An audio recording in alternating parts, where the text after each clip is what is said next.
Welcome back. We're here for The Between, Stars and Suns, Season 2, Episode 10. As usual, let's do a recap because tons of stuff happened last time and I want to see what people remember. Because we're going to have a hiatus after this, so we'll have to see how far we get. Whoever wants to start with a short narration of what they remember from last time.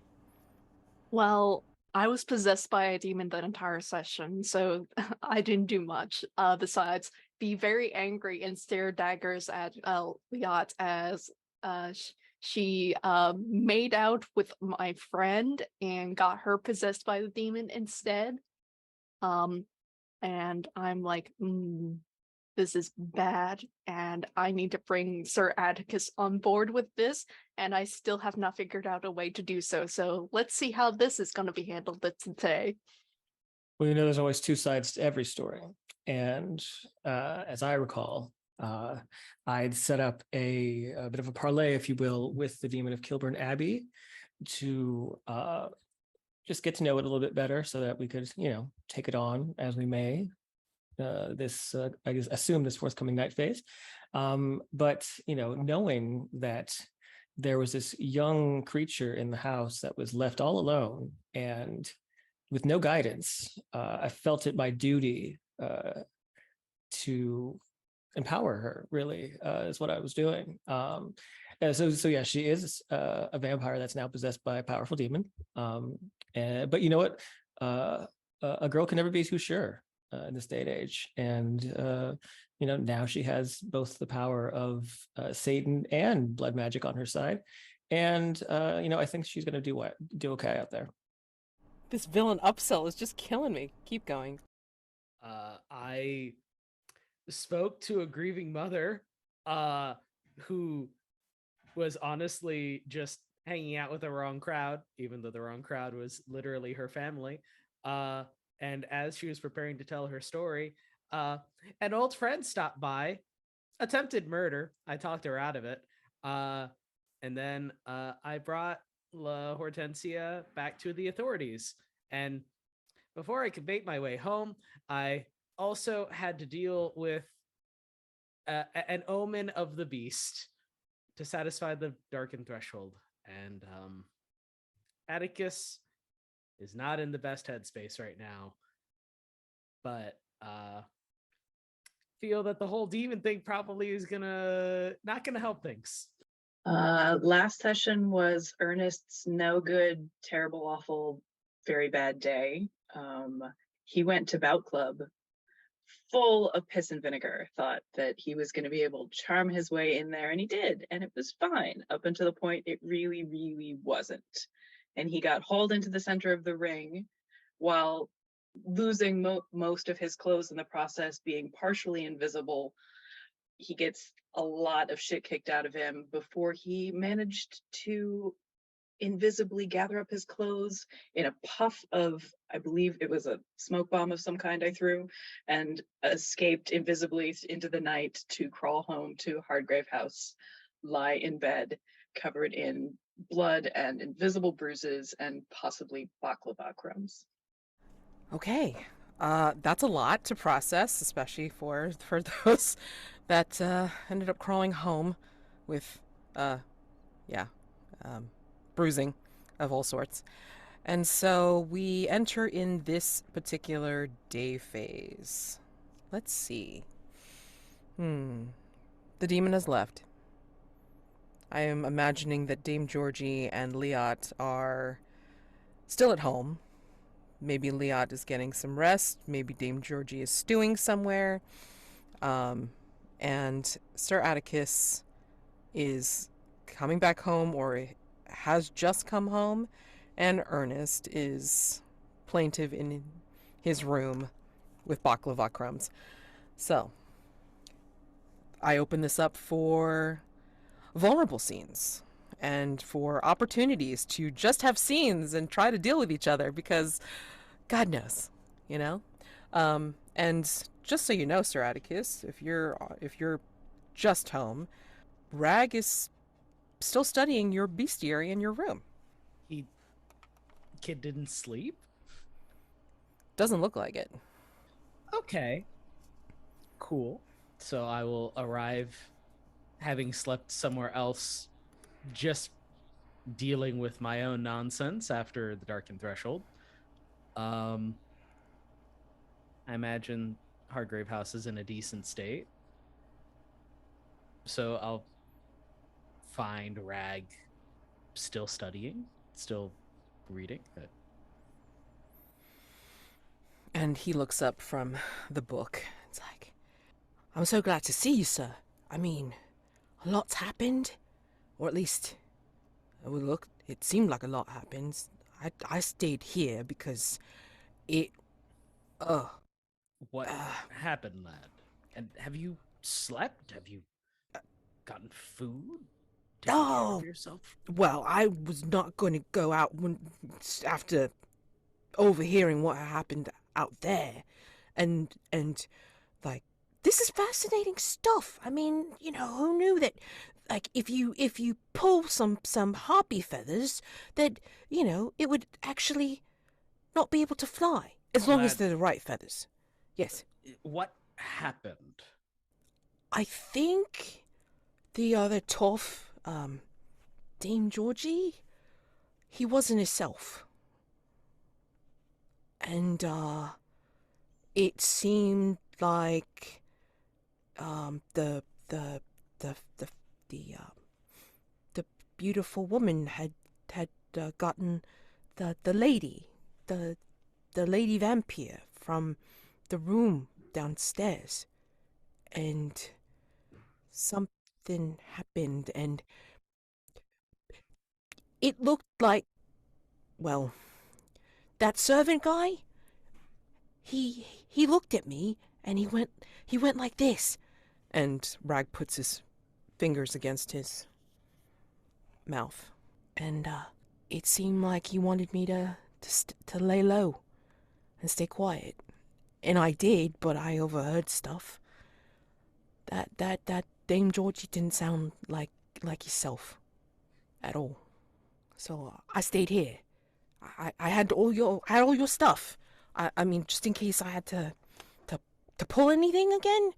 Luckily, I didn't. But I mean, I didn't want to venture out and run into trouble. So, Thank you, Ragg. And I just see this kid, like 11, 12, kind of oddly carrying a bunch of Monster Hunter gear, like it's gonna keep him safe, like a security blanket. And yeah, I just draw the bird. Liat! And I storm the halls, going for where Lady Vampire was. What do I find? So do you want to make this a vulnerable scene then? I mean, if Betwixt you and I? what is your comforting the dying? Is there Yes. just a convenient dying person in the middle of Lady Vampire's room that you're just reading a story to? Like, where do I find you? no, I think she left. I mean, she's gone to the abbey to cause some trouble. Yeah, I told her to hit the streets. No, actually, you know what? I think I might have an idea. Okay. Let me think on it though. Do you want to loop back? Because I could probably have a vulnerable scene with Georgie using Georgie's vice, given that Georgie is at least 50% responsible for all this. Yeah, you know what? Let's loop back, and then maybe I can have one with Ernest, and then the two of us can have one. Sounds good. All right. So I imagine that I find an empty room where we catch the Lady Vampire. There's like her dress, like bedraggled and torn, is on the bed, and yeah, you do not see any sign of her whatsoever. Or Liat. Nope. I'm not even gonna try and find Ernest. That is literally a contradiction of terms. Then there's only one person left, and how hard is it for me to stalk Dame Georgie Benbrook-Carter? I don't think it's the hardest thing in the world. Like, I think considering like I imagine like you're just shouting at the top of your lungs. I think Dame Georgie is in his room, hiding underneath his bed because, well, maybe if he ignores it, the problem will just go away. No. Mads, do I need to make a roll to literally flip over this bed and throw this lady's dress at Georgie? Absolutely not. Look at it, Georgie. Recognize it? Yes. So you recognize the mess that you've made, the lack of responsibility, of dignity. I don't even address you by your title, Georgie. You remember so many weeks ago when you told me that we were of better stuff, that we had a noblesse oblige, that we had to care for others. Where was that, Georgie?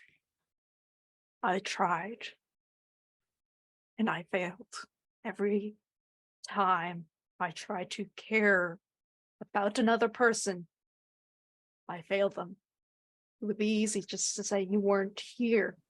And I just went to another person that I could find. And I thought I could trust her. But I can't. I know I did wrong. I tried to make it right, but it just got out of control. I don't know what to do. Atticus is going to just have this snarl on his face as he's going to go grab you by the lapel like a kicked puppy that's made a mess.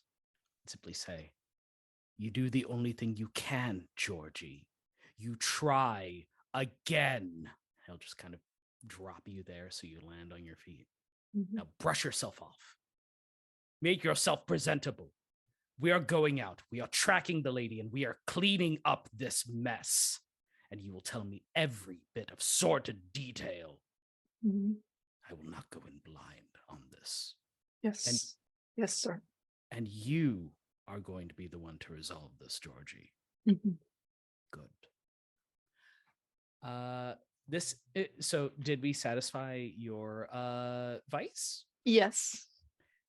Do you still feel bound by failure, given that we're giving you a chance? Yeah, because I'm still like bound to fix my mess and it's still a failure. So like I don't think it gets cleared. Rip. Right. All right, I tried. Well, again, I'm perfectly happy for people to have scenes because it makes sense. You know. Do we do the other thing where it's like ask a question about the past or find a clue? Yeah. It's fine. Yep. Yeah, I'll allow you to ask me a question because this feels like a fitting moment. What broke you, Georgie? What is this grand failure that hangs over you at every step? What is this thing that you cannot escape? Your family has a legacy, has a history of monster hunting. I think I was meant for this path as well, but I was denied it. And I did what I could to get what I want, to fulfill my own desires in life. And I remember as a child, they told me it was wrong to want more than what I was destined for. I was only destined to marry into some other noble family and spend my days in the laps of luxury, since designed for exploring the world. It's not proper. But I found someone who had ideas like me, just surprisingly like me. I got married, and we went off to see the world, have a family, child. But the mistake was taking a child from a different family. We could not have children of our own. The child is alive, but my beloved is not. Do you want to so desperately want to tell every secret I have, but I'm just terrified that everything will be stolen from me because all I have is a name. People at the RAC, they don't like me very much.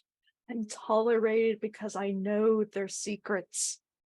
I am tolerated by those in this house because I have the money to make things go. I'm tolerated in so many ways. I just want a friend. And Atticus will look at you as though seeing you for the first time. Damn the name, Georgie.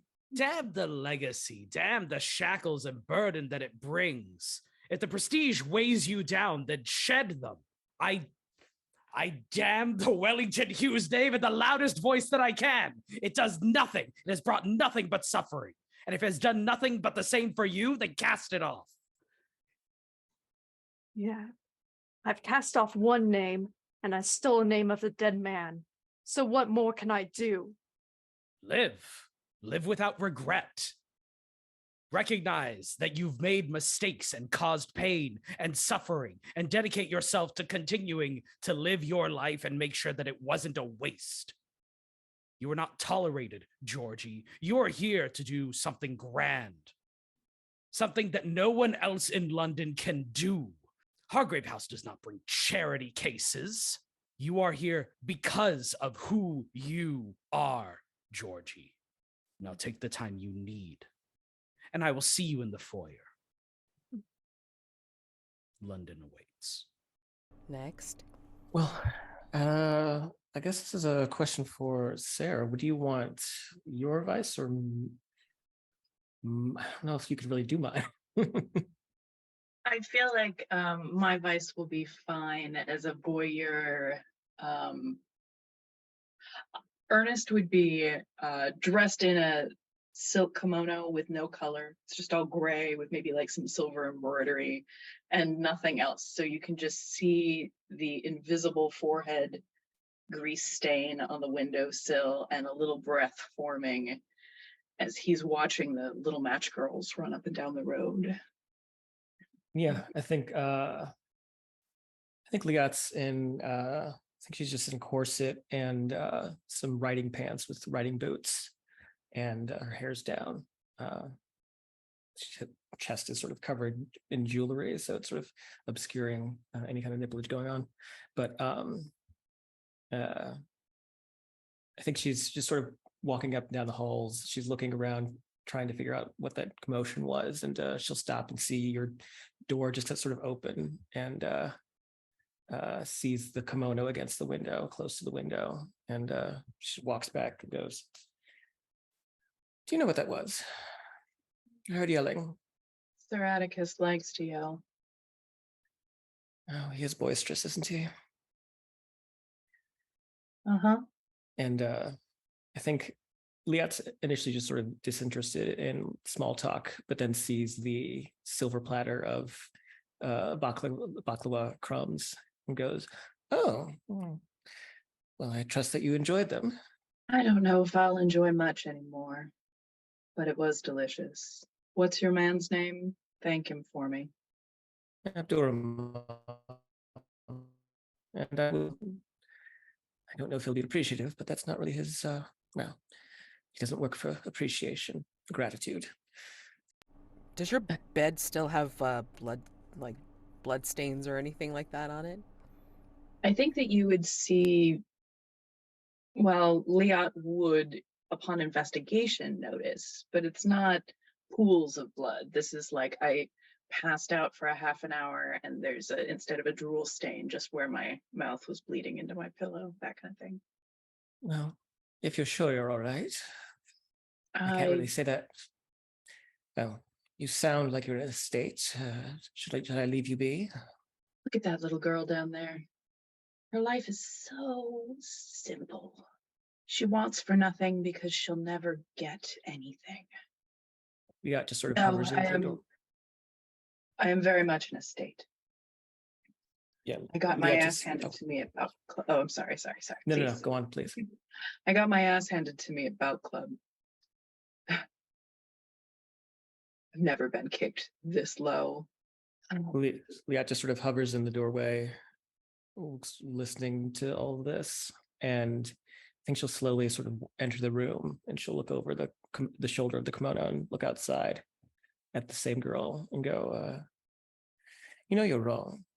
That girl down Sure. there. That girl down there wants the world. She's seen it in London. She's seen what's possible.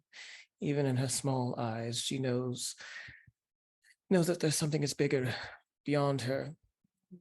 I think if you really asked her what she wanted, she would tell you.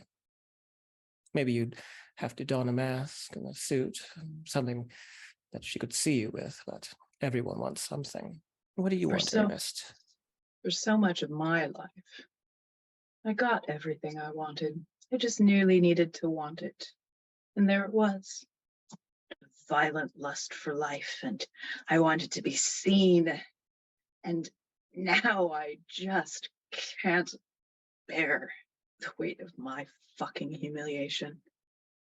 This visible flesh that I can't perform, I can't direct, I can't love, I can't see what is the point anymore. My dear, self-loving does not become you. Well, I'm so sorry to disappoint you. Everything becomes you. It must be so easy. Well, no, it's not. I've seen quite a lot, and a lot does not become me. It takes quite a bit to be this discerning, and to have seen as much as I have. Well, I have time to develop a taste and to understand that taste. You, on the other hand, don't have that kind of time. So I suggest you can either wallow in baklava crumbs and this, and she sort of rubs the fabric of the kimono, this cheaply made kimono, or you can pull yourself up. Realize that there's bruises that I'm sure you endured that lie beneath those bandages that hover across your translucent body. They'll heal. That ego of yours, well, sometimes one needs their ego broken in order to rebuild it. You're powerful, Ernest. You have a power. I know you do. Let's not waste it. Especially looking out at lesser beings. I think you'll see the kimono turn to you, and Ernest will quietly say to you, huh, lesser beings. You're one to talk. You look down on the rest of us. What could I possibly be other than a minor amusement in your day? My dear, amusements are all that we have. There's no grand design for us, despite what someone like Sir Atticus may say about this lineage, this noble cause for hunting. It's all just moments. We are all just a collection of days and nights. Some of us experience more than others, but in the end, they all go. They drift. They destroy. So you could choose to have moments of pleasure, of excitement, of joy, or you can choose to have moments swaddled in cheap silk and covered in dessert. Nevertheless, the choice is yours to make. I don't want to make that choice today. I think I'm just going to go steal Sir Atticus's entire stash of tobacco and smoke myself into oblivion until I feel better. Well, that sounds very amusing. Would you care to join me? No, I have my own tobacco. I'm Fair sure enough. that with the commotion that I heard this morning, I'll be seeing him quite soon. Maybe he'll offer me a cigarette. What did you do? She kind of just looks out the window down at the girl again and smiles. I made someone's wish come true. I think we're just going to cut the scene right there. Yep. Okay. Conditions. I feel like I could clear Harried just through the nature of my sad sack, if that's cool with you. That is very cool. And I think seen by the demon can be cleared, right? Like, Yeah. Oh boy. Yeah. Okay. I mean, we made Mads all squeaky. did you, since it's your vice, Ernest, did you want to invite a question or find a clue? Oh, God. I guess I did ask a question instinctually, but it wasn't really what I intended. Mechanically, I think I'll find a clue. Just tell me which threat you're stumbling onto, and it cannot conclusively answer any of the questions that are up. I feel like I would see something on the street, and I'm just looking to see, like, maybe I have some sort of pig's revelation. Like, I actually see Patrick Fig run in and out of an alleyway or something like that. But let me take 2 seconds on the clue. Worst comes to worst, just put in Ernest TBH. Yep. Or TBD, sorry. To be honest. There we go. We're already Woo. doing that. We're already doing I that. know. It's great. It's awesome. Woo! Oh, stop it. My God, chat. Jesus. Who's next? I would like to go. Just a quick scene, I imagine. With whom? Ragg. Ah, all right. I've And, gotten the skinny from Georgie at this time. Mhm. The full depths of the mess that we're in. Atticus has calmed down a little bit. Yeah, he by the time you get back to your room, I think he has cleared the stuff away from the side of the bed that he's surrounded himself with, and he is putting your bestiary away, like on the podium table that you've kept it on. Atticus will silently go to a table and write a letter. Seal it with wax. Pulls out a family signet. First time he's done so since his time in Hargrave House. And I'll turn and hand it to Ragg. Sir? This is a letter of introduction to St. Mary's Cathedral. Oh. The priests there are familiar with Hargrave House's affairs. You can go there and you will be safe. You'll be removed from the entirety of Hargrave House's ilk, threats, and everything else in between. What happened with the demon, with Liat. It was much too close. As much as I really do want to train with you, sir, I understand. It's probably a good time to send me away, and at least having some regular food and a good place to sleep, like not a stoop, beats all. Where were you last night, sir? Dealing with the burden. There is a hunt besides that which Hargrave has me here for. And that is one reason why I'm sending you away. Innocents died, Ragg. I killed innocents. Is that what you do in this line of work, sir? If it's needed.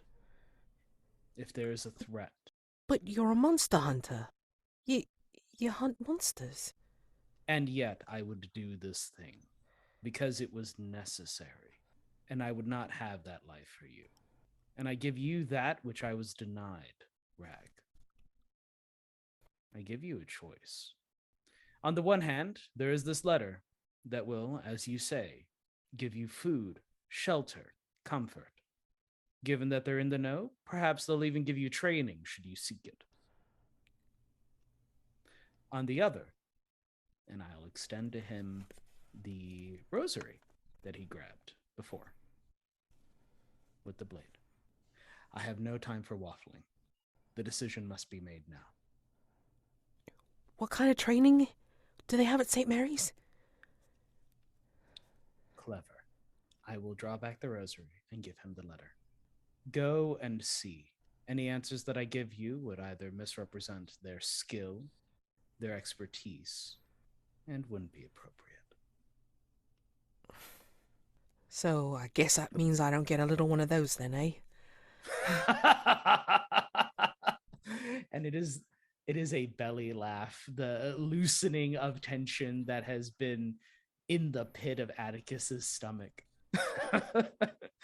Still that urchin of Shoreditch looking to get just an inch more. Take it. I'll give him the rosary. If you need for me to mark it off of my personal quarters, I'd be glad to do so, but... Yeah, because it's like you're essentially giving it to him to take with him. Yes. So I'll mark it off and say, the decision is made. You have a bright future ahead of you, whatever it may be, but it is not here. Not today. From what you keep saying, it's like there's maybe no bright future in this at all. Francis. Francis O'Donnell. I told you it was bad. It's quite a respectable name. If you say so. I look forward to hearing of Father Francis. Doesn't quite roll off the tongue.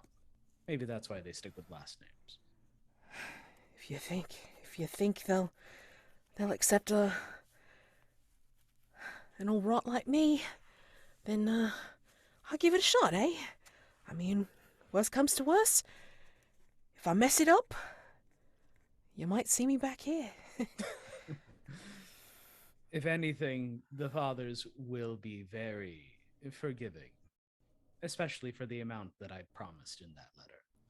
What? You are not to open it. It is only for the abbot's eyes specifically. Oh. Consider it a parting gift. From the Wellington-Hughes family, however much that damnable name is worth these days. Cool. Maybe I should have been adopted after all. Off with you before I change my mind. Yes, sir! And he'll salute with the wrong hand. And, yeah. I'll be back.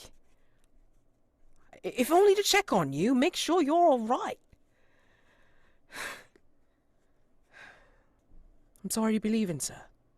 Atticus will just wave him off. And I think we just pull away from Atticus standing in his very quiet, disorganized room for a moment. Do I remove the condition? Yes. Yes. And given that Liat stepped away, should I stumble upon Ernest trying to steal my tobacco, my imported American tobacco? Absolutely. I think Are we sure that I've not already been and gone again?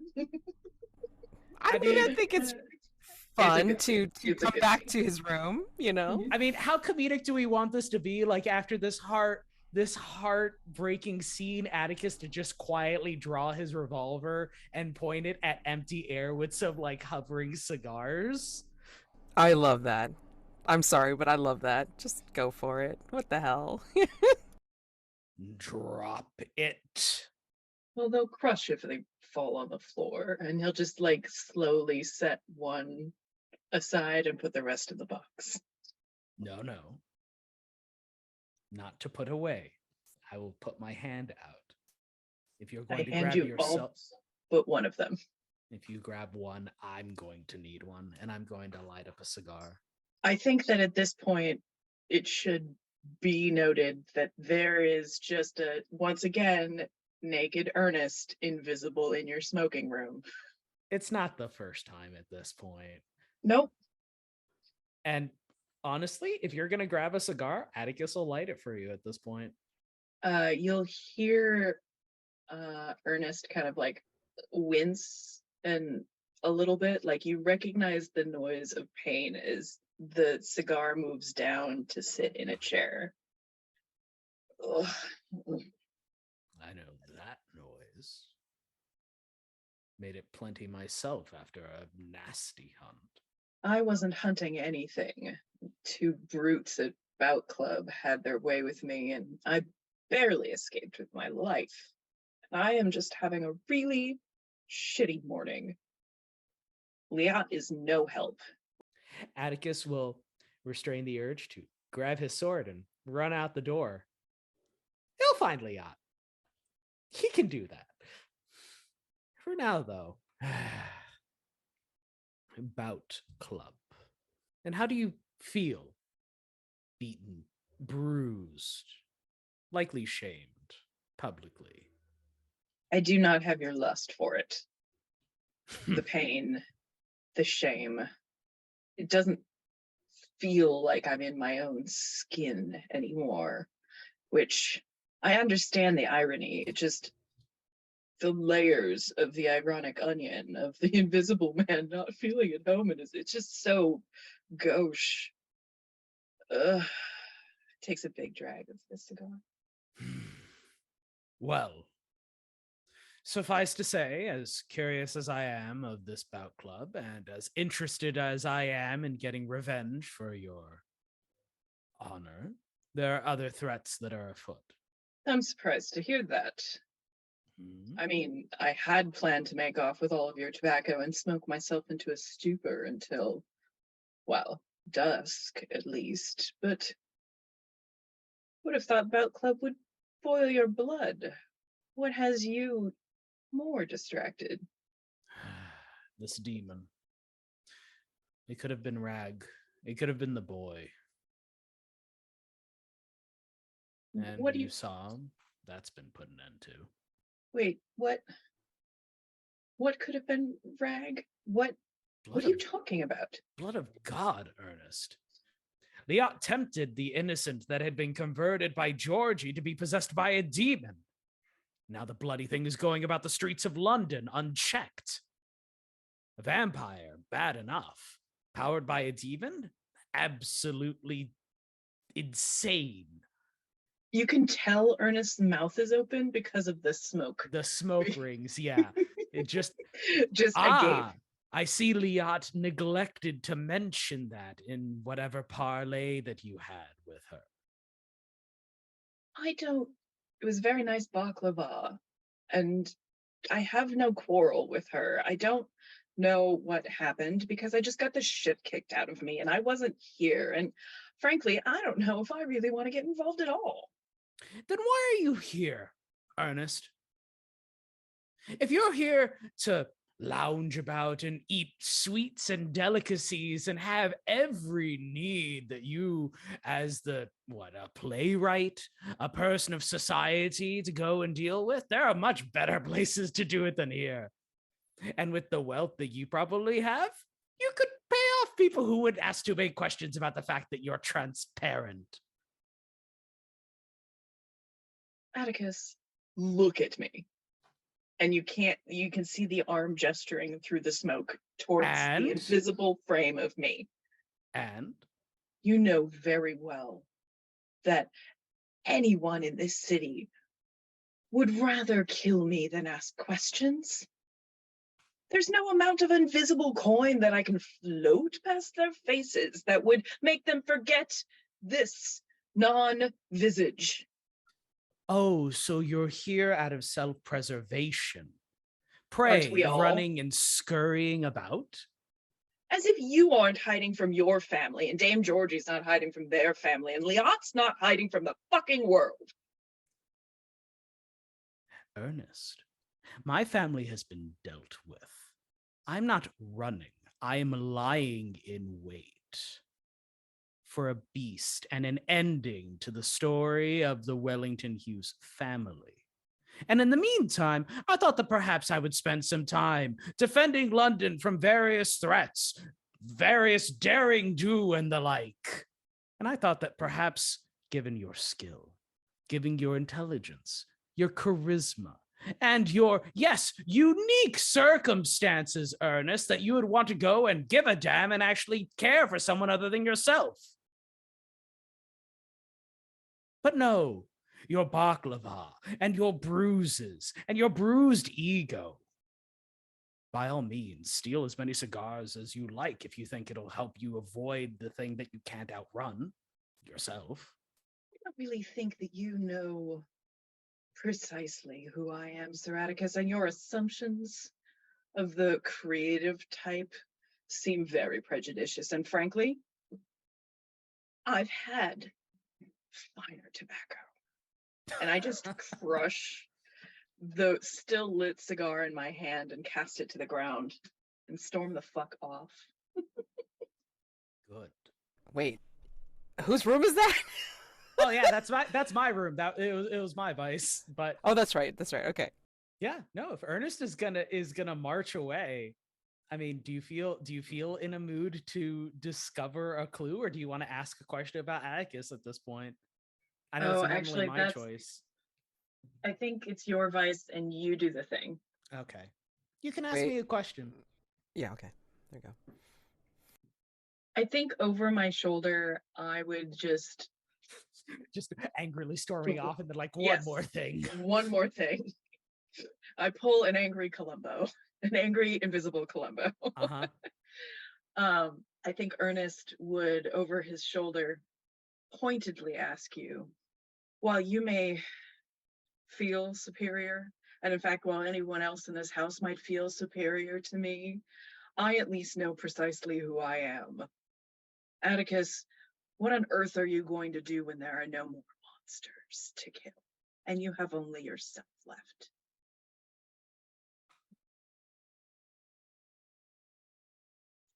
I walk off, not waiting for an answer, but as a player and an audience member, I would still like one. I hear a voiceover happening as like we montage over some kind of scene. To empty air, Atticus simply says, I would do that which I have hoped for most of my life. I would ask for repentance and dedicate the rest of my life to making up for the pain that I've caused. Though, knowing what's likely going to happen, I will either be whisked away to the fragrant void, and I make just an ethereal gesture towards my lady, the Duke of Blood, or also I'll just die in the line of duty, and I'll cast a look to the scattered tools and weapons of monster hunting. But there will be an end. Eventually. I think I'll just- from this scene, Ernest has such a fucking fire.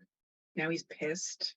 Now he has something that can actually fuel him forward again, that he is going to go straight into his closet, light fire to that stupid kimono, because it's the one cheap one. It was just gray, and I don't know why I dressed like that. I wasn't expecting her. And then dress in something reasonably casual and leave Hargrave House. Did you want to remove a condition since it was?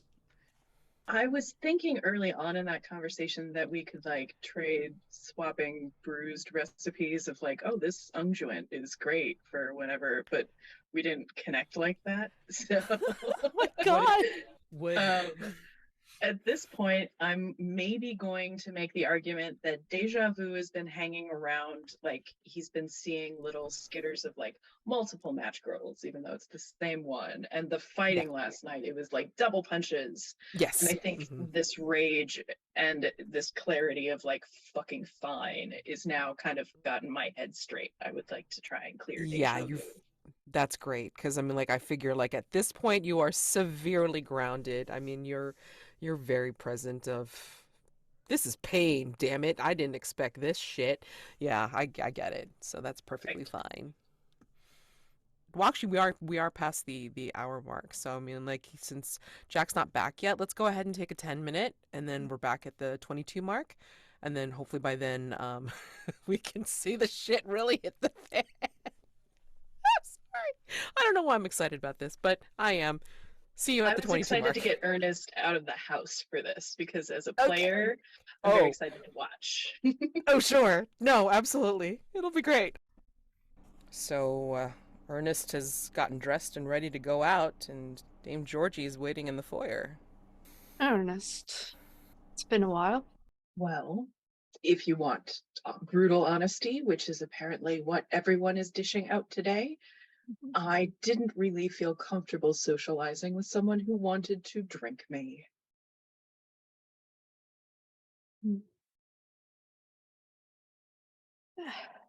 I suppose that's fair, but do beware of Liat. She is much worse than drinking blood. Well, from what Sir Atticus said, it sounds like it's about half your evil and half Liat creatively using evil for some other purpose.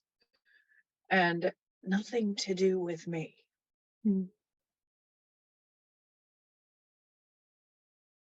Yeah. You do know I'm one of the few people in Hargrave House that actually knows your business. I've seen your works before. It feels like such a long time ago. I can't imagine that I count you among my fans. So it was an interesting outing, really. The few times that I actually socialize with the REC, they're a group of eclectic tastes. Explorers Club. Oh, the stories I could tell about that group. You probably get a kick out of that. Perhaps you would even like to just sneak up on them and watch what they do from the shadows. I'm honestly the most boring out of all of them. Dame Georgie, are you trying to be friends? We're both very lonely men. Yours by circumstances you can't really control, and by my circumstances I put myself into. Would you prefer to be Sir Atticus's friend? Someone who will shout at you all the time? Or someone who I can at imagine least... you probably could hear that through the house. Mm-hmm. Yes. Sir Atticus is on a bit of a rampage. I think he's going to find Miss Liat next. But he's a kind man. He's the only one I would consider the good of us. Dame Georgie, you talk about good. In my experience, in writing the human condition, there's very little good or evil in us. What is it the bard says? But willing makes it so. And I don't know whose intentions in this house to trust. I don't know if your motivations and overtures of pleasant conversation now mask some other plan within plan that I don't see the whole of yet. All right then. Be lonely then. And I think I just move out of the way. Well, you do the same. Ernest walks out the door. Don't think anybody's condition was enacted in this scene whatsoever, but it was still wonderful, so thank you. Ouch. Okay. So, what's left? Saddling up and finding Liat.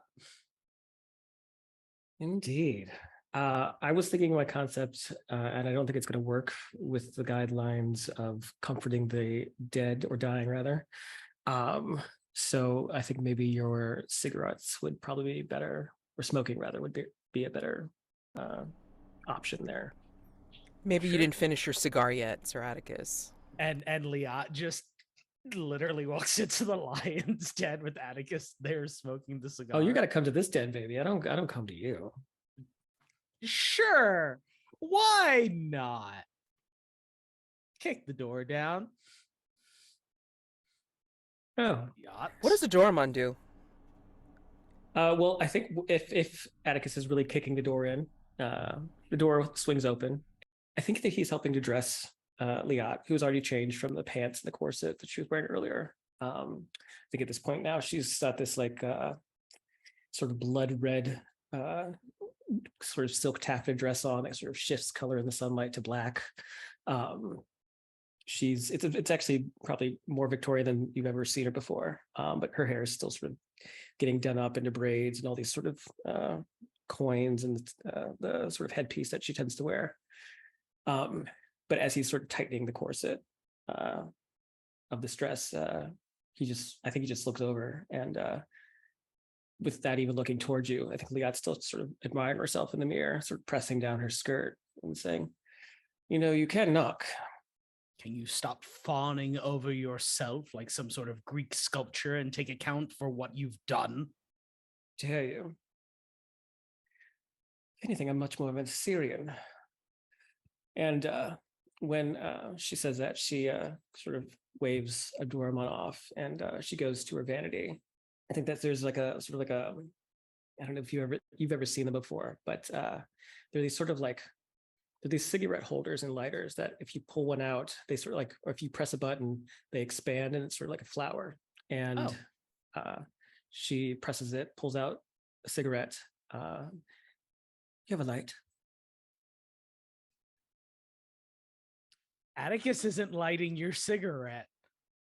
No, Atticus is holding his sword and contemplating the pros and cons of beheading you at the moment. So I assume that your man is going to provide the light. No, I can get it myself. And she'll bend over and light her cigarette, and she'll saunter over into one of her many lounges and take a seat. Please, have a seat. I'm sure you have much to talk about. No, it is not a time for talk. It is a time for action. Namely, going and tracking down where the demoness is and putting her out of her misery. Well, good luck with that. No, you're going to clean up your own mess for once, Miss Kanaan. You really think I think it's a mess? Elaborate. Please explain to my simple mind what devious machinations, what grand spider's web you have woven, that this is a grand benefit to London. Not to London, my dear, but to you. I shift my grip on the burden and wait for the explanation. As I've mentioned before, I know who you are. I know your family and the craft, the work that you all do. And while I find it puerile and distasteful, I do recognize that, well, there is a capacity for good to be done in the city. That the creatures that I have, well, that I have my own fondness for, well, they can be unruly. Tell me, when you were chastising Georgie, did you ever address what he did to that poor girl? Yes. And did he mention that that poor girl didn't know who he was? No. She was a relative stranger, and yet he seemed so fond of her. The point. Get to it, please. Oh, you hunters and your points. You know, I've met many a hunter in my day, and I must say, they all think that their sword is the longest and the sharpest. I can tell you, though, that your sword is neither the longest nor the sharpest of them all. I'll draw the revolver. If the gun works better for you, lady, please say so. I still have not heard the reason why you, binding a demon to an innocent who's still trying to come to grips with the condition that was inflicted upon her, is to my grand benefit. Because there is no cure for that condition but death. And well, what's the saying that the English have? 2 birds, 1 stone. So you thought you would save me the time of executing this lady by making her a larger threat. I thought you'd have fun. You robbed an innocent of choice, Liat. Now she's a No, monster. Georgie did that. And I you simply feel gave her a new tool belt, if you will, a new cache of skills. If anything, I gave her support, something that she was severely lacking in this house of neophytes. You parlayed with this demon. I did. You gave it a new vessel. I did. You are culpable, and that is enough. Culpable in what, though, my dear? In the demon having a continued influence in London. You are a part of this. You will join us at the church to finally put an end to this. I think this is when she puts her hands on the side of the chair, and Abdurrahman's still sort of just standing behind her. She stands up, and she very carefully saunters ever so close. I think like she's within face range. She's like just a couple hairs away, and she just goes, "And what will you do about it if I don't?" Atticus will blow smoke directly into your face. I will be the only living thing in this room left when I leave.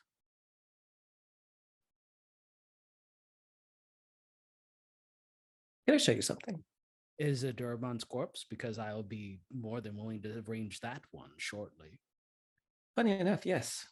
Would you like to shoot him? I'm gonna look at Abdurrahman. How's Abdurrahman rolling with the fact that his employer is just like, yeah, kill him? He stands there and takes a bow. Not like a heavy bow, but just bows his head. Atticus does not move. Oh, I thought you came here for blood. Pity. And I think they're on one of the walls. There's like a bunch of sort of like archaic swords. And she takes maybe like a khopesh blade off the wall. And she walks up to Abdurrahman and says, "Fine, I'll do it." And she slices off his head. But what you notice, though, is that when his body falls, there is no blood, but sand. Okay, noted. Just So, give him a couple minutes. will you aid in subduing this demon, Liat? I take your point. Well, I'm not sure you do. And when she says that, she looks down, and that's when I think you'd see the sand starting to sort of come together and pull the head back to the body. And you see that the skin itself, where it was cut, is also sort of like the granular and sandy. And finally, the head reattaches, and he gets back up to his feet. See, the point was, my dear, he said, I have power. Powers that, well, neither you nor the rest of this house are capable of understanding. So when you threaten me with certain death, make sure you're certain with it. Now, as far as this demon is concerned, I will not help you. I think that, well, as you said, I've done quite a lot. And isn't there a slugger out there? A man assaulting the men of the streets, this bout club.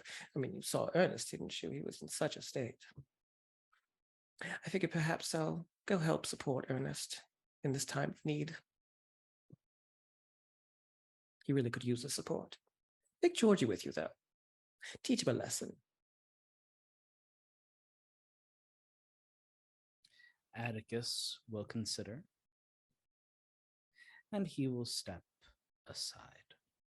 And it kills him to do as such. You're a good man, Sir Atticus Wellington-Hughes. I don't remember what number you are, but you have a good heart. Or what would constitute as a good heart in a polite society like this? Atticus says nothing, but files away the fact that Liat is the largest threat to Hargrave House after the beast. She will die. He just needs to do more research first. And he will leave. I'm going to cut there. But it was your advice, so you can either invite a question or stumble upon a clue. Let's stumble upon a clue. I think that honestly, Liat has had so many fingers in so many pies. Like, your introductory scene was just you looking at a dossier of the threat we were dealing with. I fully expect that you have some sort of clue related to the slugger, and that's why you're like, the demon thing, already bored with it, already dealt with it. Slugger, though, absolutely no clue what's going on there. So if you wanted to find the clue for the slugger, I'd be cool with that. Yeah, if you want to make up a clue for that, that's cool. Okay. If you don't have one just yet, then go ahead and put in, like, Atticus TBD. Okay. Yeah. Yeah. I will do that. Oh, somebody already put it there. Thank you.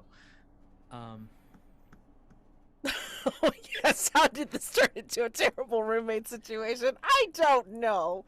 People keep on piling on. Hold on. You're telling me that the entire pitch of the Between does not sound like a terrible roommate situation? I would love to know a house that was in harmony at some point. I am a literal monster hunter, and the people you can play are an immortal, Dr. Victor Frankenstein, a werewolf, and everything else. It's true. It's so true. I can't explain it. I love this game. I don't care. It's brilliant. It's fine. Okay. Thank you very much, Jack. That was a good scene. Yeah. God damn. Jesus. Okay. Was there any conditions clear at that scene? I don't. I think so. I think that my condition of suffocating Lear might have been cleared because I showed that I don't care. Yes, that's You're fine. You can look at me all much you want, better 'cause I than want to be every looked at. condition. Yeah. Yes, yes. But I'm going to have you scar your reflection for this amazing, Literally amazing killing your logic. guy to send a message. Yes, yes. Yeah. Wow. I mean, he was Not dead. only a logical explanation, but a demonstration. Jack's How can I response help is but- he wasn't really living anyway. How can I help but So I can have actually you make it scar? real quick because I think as Atticus leaves, he glances at whatever clue he finds, but we just leave Abdurrahman there, sort of getting his neck back together, and we see down in the bowels of the British Museum, we see the head of the statue start to shift ever so slightly, and some of the clay that makes up the statue starts to kind of crumble and fall down to the floor. Perfect. Excellent. Okay, so let's take a little look-see here. Alrighty. Let's look at the threats. Alright, so we've got Fig's Pig still on the table. We have one clue to be determined, and it's for a 2 complexity. What type of animal does Patrick Fig think he is? Alright, and so lure the animal out in the open and then capture or destroy him to completely finish resolving Fig's Pigs. Demon of Kilburn Abbey. You currently have 6 clues on the board, and again, you play with which question you want to answer. Either how can the demon be driven from the abbey with a complexity 6, resolving by using innocence or piety as bait and then performing a banishing ritual, or why was the demon bound to a girl, which is a complexity 8. Resolve the threat by performing a ritual to rebind the demon to the girl's corpse. Thereafter, the hunters have access to the custom move Demonic Insight. And I just want to point out that the original girl, who was bound to the demon that was excavated, her corpse is with the mortician, Gastrel? yes, Gastrel. Yes. And over at the mortuary. So, the girl's corpse is not at the abbey. So I just want to clarify that. All right, and then finally, Shoreditch Slugger. You only have 2 clues and then 1 to be determined. And you have, what is the source of the Shoreditch Slugger's superhuman strength to get the custom move Eternal Man? That requires a complexity 2. And of course, the resolution of the threat, which is a complexity 6. What is the Shoreditch Slugger's weakness? All right. And 1 night phase has already passed. 2 remain before someone takes interest in this threat. Oh, All there's right. a time limit. Mm-hmm. I mentioned that at no. the very beginning. Yes. Yes, I kind of glossed over that. Oh no. Okay. Yes. Day phase continues. My God. I leave you guys to figure out whether you want to do some investigation and choose what threat you are trying to add to. Could you remind me of some of the locations for the slugger? Absolutely. Give me a second. Let me pull that up. Where are we going so far for that? We've gone to the actual bout club. Bout club. Yup. Ernest also went to a bar that got really rowdy. That's right. It had Yeah. a couple Yes. of and that was my thought, to go back there in order to maybe chat with that bartender again, or run into Brick or one of the other guys and it just really didn't go so, and kind of talk my way back into whatever this next bout club is, because we have to figure out where the next one is being held. We don't know, right? Yeah, you missed somebody saying where it was going to be.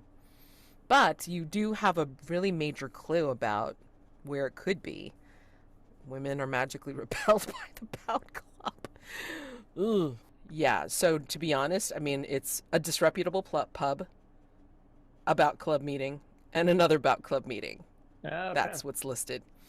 And, of course, I mean, I can throw in some shit. You just got to parlay. Yeah, 'Cause I like doing that. I think then she knows it's rough trade who goes to this thing, so I think that she's going to go to maybe like the docks. Okay. Also remember, Liat, that yes, everyone, including the new characters, has access to any of the threat moves that are listed. I see 2 that could be quite useful for any of the threats that are currently on the table. Actually, 3 Oh yeah, I forgot about those. or 4. Well, I mean, we haven't Actually, met... many threat moves that can be added. So yes, we haven't met any of take a those pick. side characters yet, so I don't know if I could justify using Yeah. any of those. You want to go to the docks? You know what, come Or- back to me, because I might want to use time and tide, but just come back to me. Absolutely. Okay, so Ernest, where are you headed after you leave the house in a huff?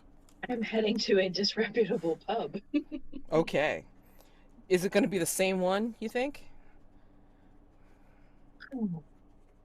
Could I have, in any of my conversations with people at Bout Club, have overheard any other place that Bout Clubians might hang out? Sure. In fact, I'll give me an in, name one.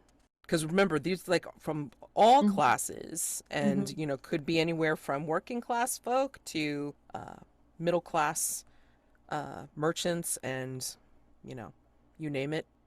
I think that it is actually a quite kind of snooty, sort of white-walled pub, and it's Okay. called the Fig Leaf.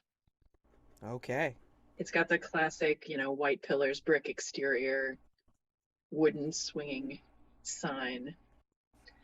They specialize in little hand pies that are not filled with people. Mm-hmm. Ernest has had a craving, apparently. You think that their pasties are the best in the town? I think that after the baklava, it's just been like a flaky pastry kind of mood alterant. Like, this is how I'm self-medicating. Absolutely. All right, great. It's like I think I already have somebody that you can meet here to talk to for sure. Dame Georgie, where do you want to go? Or actually, are you still going with Sir Atticus after? Yeah. What? Going with Sir Atticus. Dame Georgie can be good sometimes. With some prompting. Hmm. I will note that we have not seen the body yet at all. So like there is like sort of like figuring out like, hey, why did the demon attach to this particular body, or see if there's anything else weird about it could like help matters. And Bartholomew Gastrell, is an old friend of Hargrave House. Mhm. So he was the one that had told you all about the newest guest at the mortuary. Yes. So Georgie would suggest going to check out the body rather than going straight to the abbey and seeing if we can throw down with the demon. Well, I'll just note it as some like in discussions about my personal encounter with the demon at the abbey. Like, hey, I've not seen the body yet. Okay. But if you don't want to do that, I'm fine with going to the abbey to throw down. No. Like, getting as much information as possible before we throw down is probably a safe bet. So Atticus will defer to you. He's pushing you to do this, but he also wants you to take the lead in cleaning up this mess. If you say, let's go for the body, let's go. Okay. And Liat. So Liat was totally bluffing about the slugger. And I think that she is going to go try and find Lady Abigail. Okay. Oh, fabulous. Wow. Amazing. Oh, gotta love to hate her. Or hate to love her. Yeah, that either way, it works. Damn. Okay. I would like to know how you are going to do this, or are we just going to roll for information at that point? I think it's just going to be more of like mechanically, it's just going to be like a roll for investigating, like, Okay. seeking out clues to where she might be. Sure. Okay. Okay. So, yeah, let me go in a different order. Let's do Dame Georgie and Sir Atticus first, over at going to the mortuary. So, mortuary. You hear a faint dripping noise. And for some weird reason, as you enter, there's a strangely inviting sofa. And you hear distantly gramophone music? Paint the scene. What here reminds you of the first time you were confronted with death? This should be great. This is for everyone. I think Gestrel has like a collection of antique skulls, and there's one that's from like the Paleolithic period. I think that there is also a collection of dead birds pinned to boards under glass, like you would bugs and things like that. And I think it's very reminiscent of the time when Ernest was young and found just a bird fallen out of a nest, wing kind of upturned in an odd direction. I think that there's in line with the out of place couch and phonograph playing, I think that there's a large stag head that's mounted, sort of like smoking room style, but half of it is flayed like an anatomy model, where you can see the muscle and sinew and everything beneath. And that reminds Atticus of his first hunt and the dark ritual that he had to do there. I think the shadows in this place, even though like there is like these pieces of furniture to be really welcoming and inviting to Dr. Kestrel, like there's something off about this place. Something supernatural. I think Dame Georgie gets like a little bit of a shiver because thinks that there might be a ghost here, because I think he encountered ghosts when he was quite young. He doesn't really want to remember about that. Yeah, I think you enter and you see all this stuff, and then you hear the gramophone music. Once you make your way to the back where Gastrel is working, he's got like some kind of like lab coat on over his like well-kept clothing. He's got a stately mustache, and he just continually wistfully sighs. Ah, Hargrave House has finally deigned to come and visit me. Is this finally about the girl that I was telling you about? Yes. Ah, yes, yes. Come, come, come. I will show you to the remarkably preserved body. Port, and he produces from a shelf off to the side like a half-filled bottle of port and several glasses. Care for some? No. And without waiting for you to, he's going to pour his own. Thank you. The refresher of the... what time of day is it? I'm in here all the time. I have no idea what time it is. 2 p.m. Ah, time for port! And takes a swig. Ah, yes. Okay. Georgie, Well. is this man legitimate? He's useful to Hargrave House. He has some eclectic tastes. To understate the matter. Yes. He technically doesn't work directly with Scotland Yard, so that's why I prefer to work with him. Less red tape. I can hear you. It's Good. nothing. It's my power. Anyway, you can come and look at the body. Like I said, it is remarkably preserved. When they excavated this poor girl, I mean, not a mark on her. Nothing. Like in this gown, as if she was freshly put to rest. But, yes, nothing quite, well, I shouldn't say that. And at this point, I think when he shows you the body, I think I'm going to ask for if anybody wants to do an information move. Let's see if he points out something. Yes. I would like to roll an information move. I'm fine arguing for vitality, given that Atticus is very tactile in his investigations. Sure. Okay. All right. This guy, glass of port in hand, is showing us a dead body, and Atticus is hands on, and also investigating this dead body.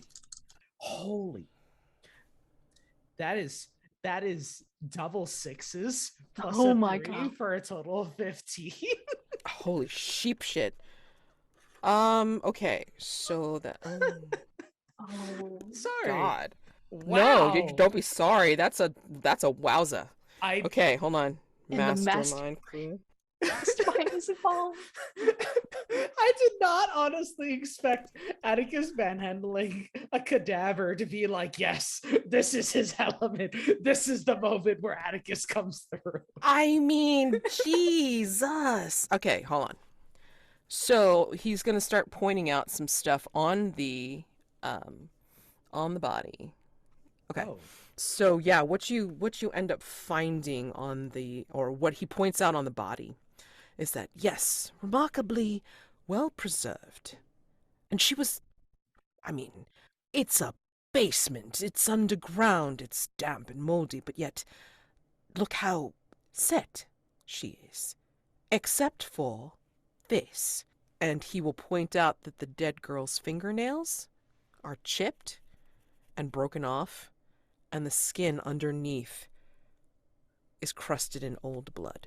It was as if she was trying to get out of Poor girl this. was buried alive. I know. That's what it seems to indicate. Blood of And God. yes, yes.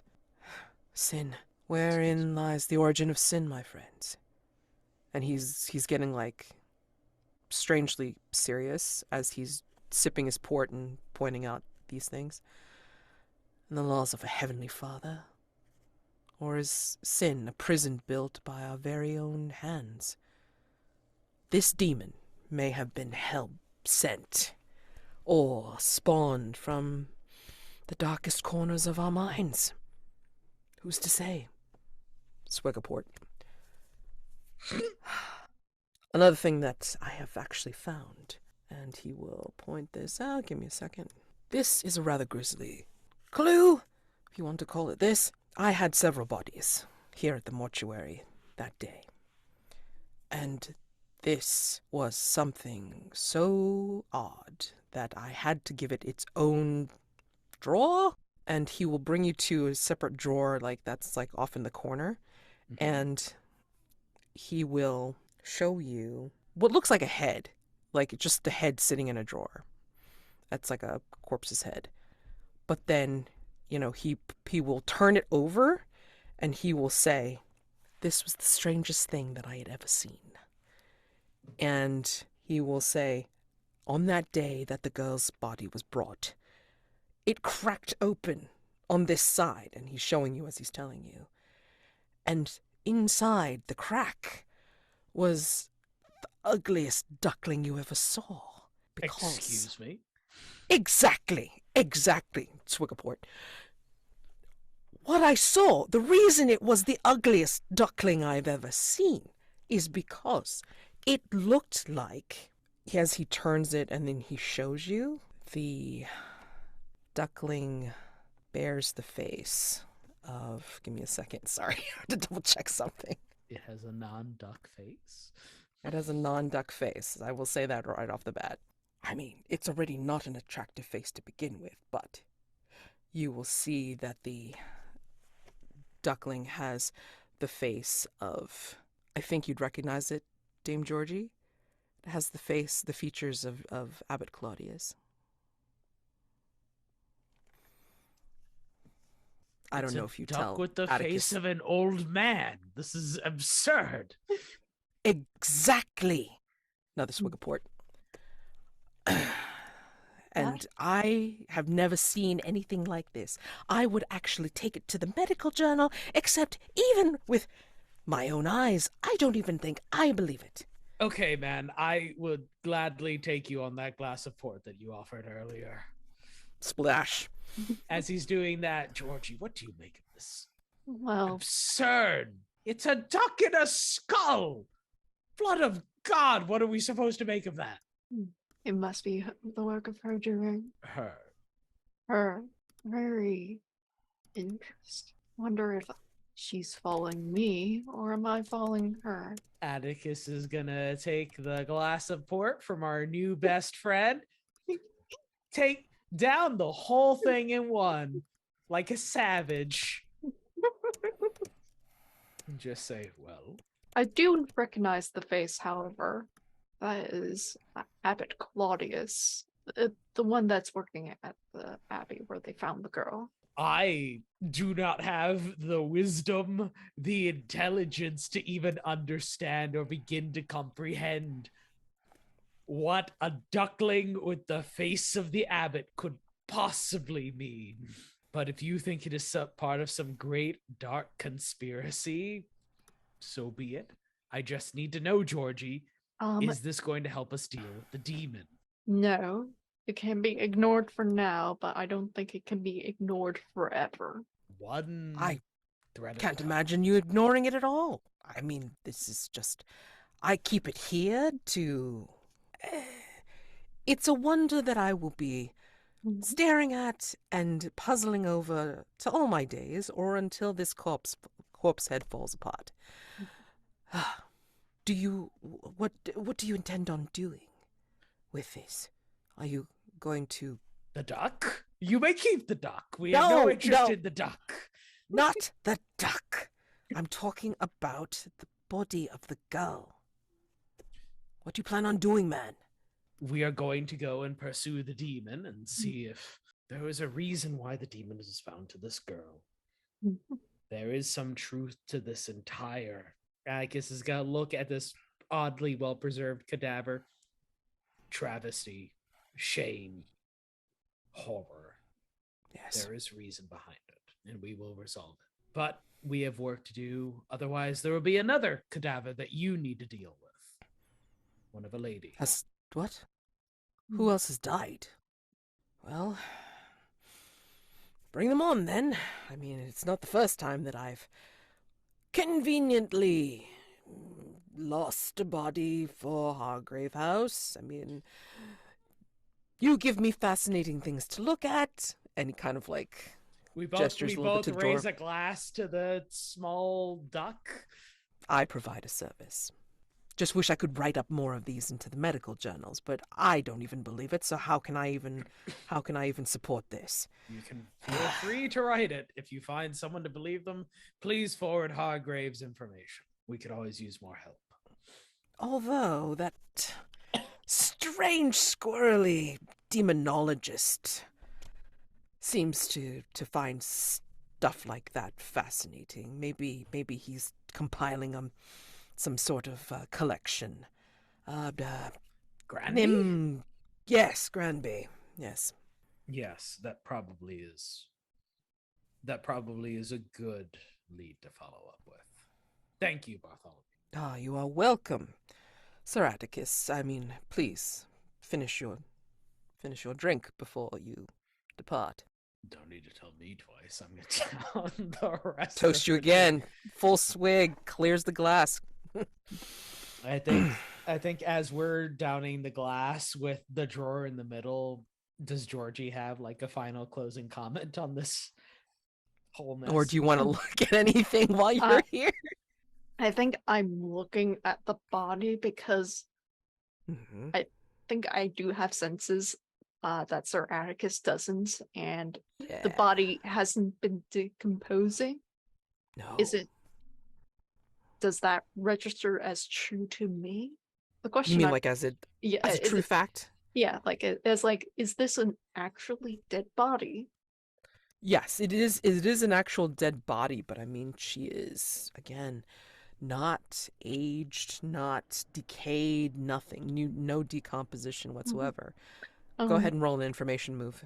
Yeah, to add a little bit more fiction, I think, like as like they're like toasting to the duck head, drinking, a little bit distracted. I think I'm going to take my hand, hold her hand, and I think just because I'm supernaturally inclined, I think my nail grows to the point, and I want to draw a little bit of blood from her.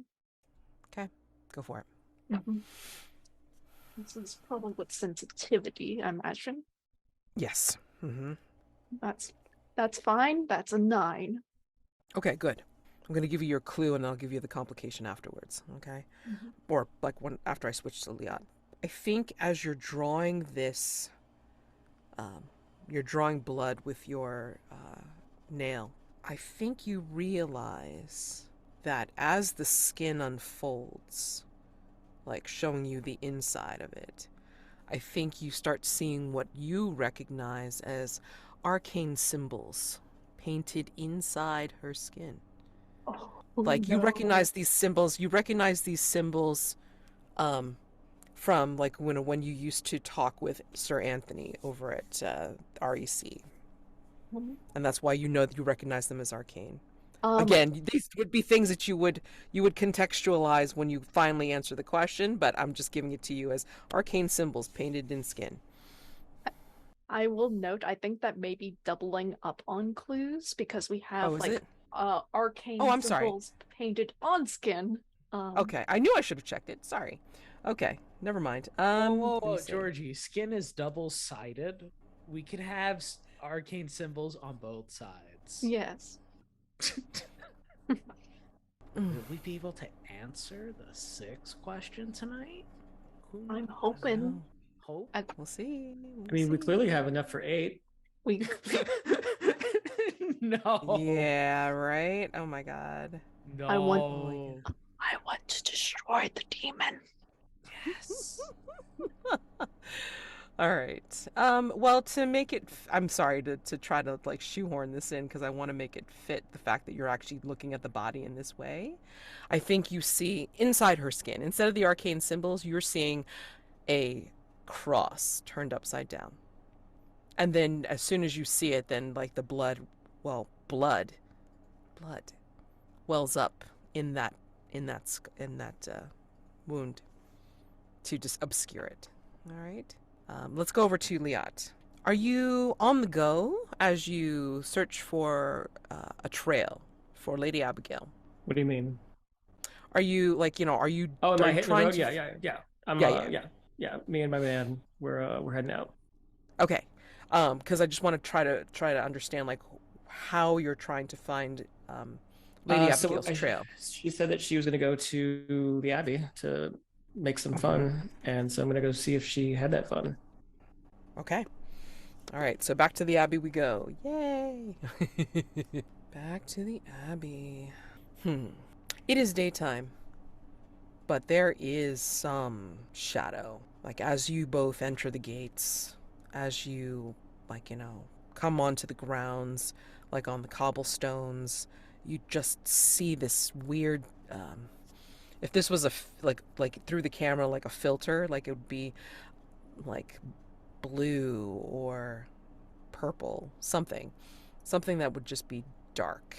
Like the shadows of the trees of the abbey orchards are just more limbed in shadow than anything else, even though it's full daytime or like afternoon light, basically.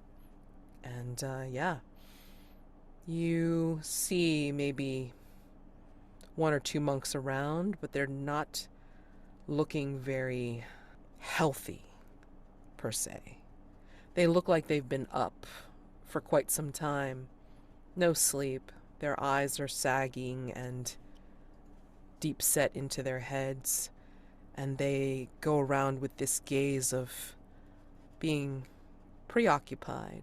Their habits are rather mussed and possibly askew. Their hair is also tousled, and again, not looking as if they've had any sleep. For the ones that you see as you cross into the abbey, what do you do? Yeah, they're fine. She's gonna go ahead and make her way to Claudius. Okay. That's her servant, so she's gonna get an escort. Okay. I think you will see him. Like you make your way to where the one brother had brought you to his office, and his office door is wide open. Well, you hear muttering inside his quarters, and he is, you see a shadow cast upon the door of him, like kind of like rocking back and forth. It looks like he's kneeling on the floor. Claudius. And he gasps and stumbles to his feet. Mistress. Yes. Why are you in such a state? The demon. The demon has returned and has laid waste to us all. We have experienced torment, but pleasure and pain, and I have not known the like, even with the Mother Superior. Oh, and he just like clasps both hands to his mouth as he realizes what he said, and just Tell me what you looks did at with you. Mother Superior. In detail. Do you punish him if he like looks like he's refusing to answer? Oh, absolutely. Yeah, I think he's just kind of like he's trying not to tell you, and he keeps his hands like desperately clamped over his mouth. And he's just Are you hesitating? all he can do with wide bloodshot eyes is nod and start to cry, Stand up. and he does. Come with me. Call your charges. Tell them to follow. I will ring the bell. And I guess there's like a kind of like a summoning bell for group meetings. I don't know like how it works, but anyway, that's what he does. And you all gather, I guess, in the courtyard. Yes, in the courtyard. But specifically, I'm going to lead him out to the street so that he okay. can stand on a bench and tell us all what happened and what kind of sins he committed. Oh. Is this a specific move of yours? I know he's already your servant, but if you demand information from them, it may come in the form of a clue. Okay. I will note, Mm-hmm. what are you giving to Claudius? Because this part of the move gets triggered by giving something up from your personal quarters. Mm-hmm. Oh, I didn't realize that was a part of it. I thought it was a separate part of it. What do I want to give him? I don't want to give him anything. I will give him... I don't want to give him anything. Oh. You don't want to give up any of your stuff. Anything. Yeah, so this is just going to be less. This isn't going to be like an information move. Then this is just going to be me humiliating him. Okay. Oh, okay. Yeah. All right, that's fine.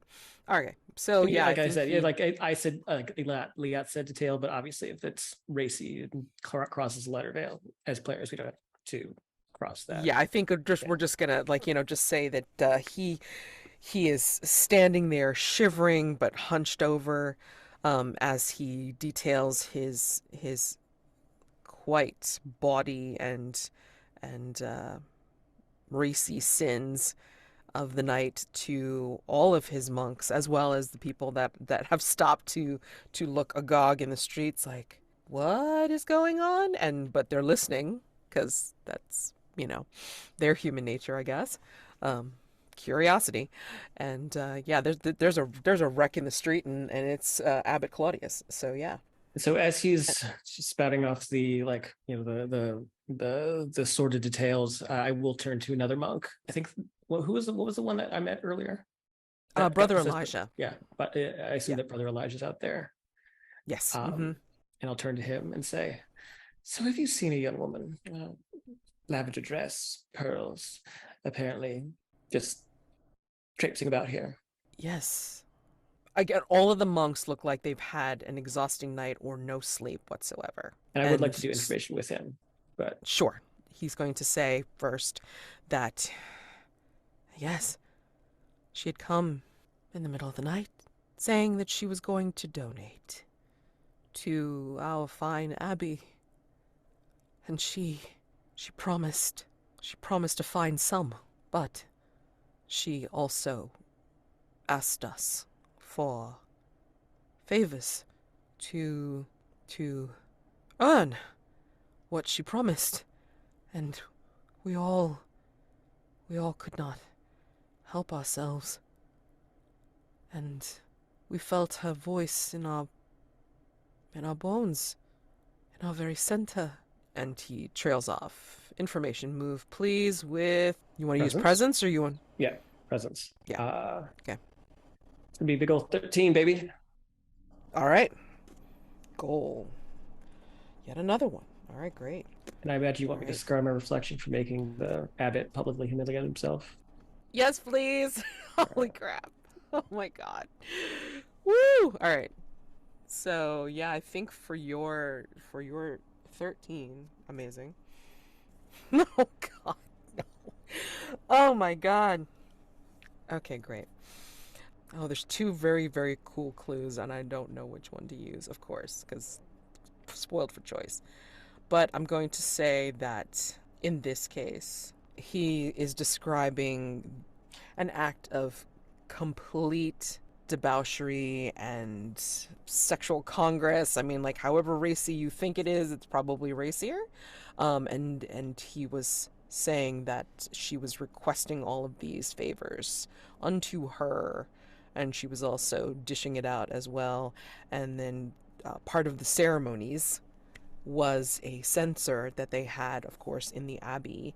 But instead of the frankincense and myrrh that they were used to, it contained what they found out later when they came to their senses. It contained raw opium. Already. And so, I mean, he's thinking that part of his visions were from this, but he knows that for the most part they did physically do all those things, all of them, with her. Fantastic. So, fantastic. Okay, so that is your clue. And then 13. Oh boy, let's see. This could be fun. In his exhaustion, he's like, he looks like he's about ready to tip over, and he's finished describing this. And for some reason, when all was said and done, and she left us, sated and again exhausted, she had left something, or it was left for us. I'm quite confused.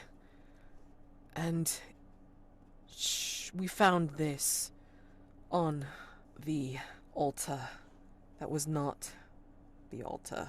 We found it on Brother Terrence's naked form. He had passed out, and we found this on him. It was what looks like first edition of Grimm's Collected Fairy Tales. I remember reading this when I was younger, but a first edition, and it looks like it's not illuminated in gold, but in blood. And he proceeds to faint dead away at your feet after he says this. She just sort of looks at him crumple at her feet as she can hear like people booing and jeering at the abbot. She sighs, and I think her inner monologue is really just more about like she's glad that she didn't make him a servant because he's weak, he's willowy, but she's looking at the body of this brother. She'll turn to Abdurrahman and say, well, it does look like she had fun here, but if I know Atticus, and I do, this will be a very interesting night for us. And for her. For all of us, really. We should get ready for it. And she'll turn and he'll escort her to a carriage. Yes. All right. So, given it's, half an hour before it's supposed to end, let's close out of day phase. Oh, I'm sorry. I owe you for your 9. Give me a second, Georgie. Georgie, what do you do? What are you thinking? What are you smelling? When you see this dead body, you know it's a dead body, but you see the wound welling up with some blood. What are you thinking? What are you doing?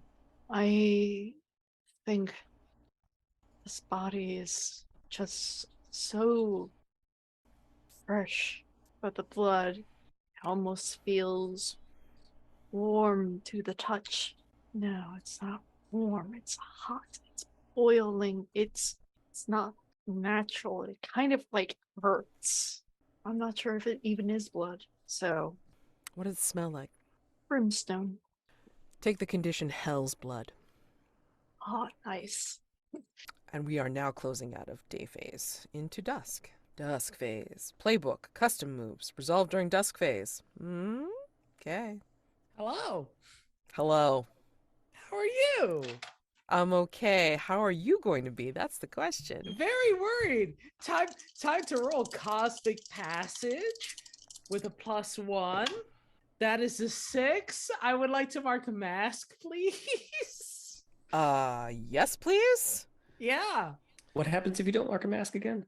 I think it's just a straight miss, and the facilitator gets to make a hard move because I'm communing with the beast. Yeah. Um, Yeah. yeah. Mads, Last can time your you? sister was threatened. Yeah, Mads, Mm-mm. can you describe? Jack brings up a good point. Can you describe what the consequences of this miss are before I decide that I'm gonna mark a mask? Yeah, let me go ahead and just take a look at that move one more time, just cause. Thank you. I appreciate that. I appreciate Connection to the you. beast has grown. Thank you. I appreciate you too. Connection to the beast has grown. Oh, okay. Huh. Yeah, I gotta put a veil on this one.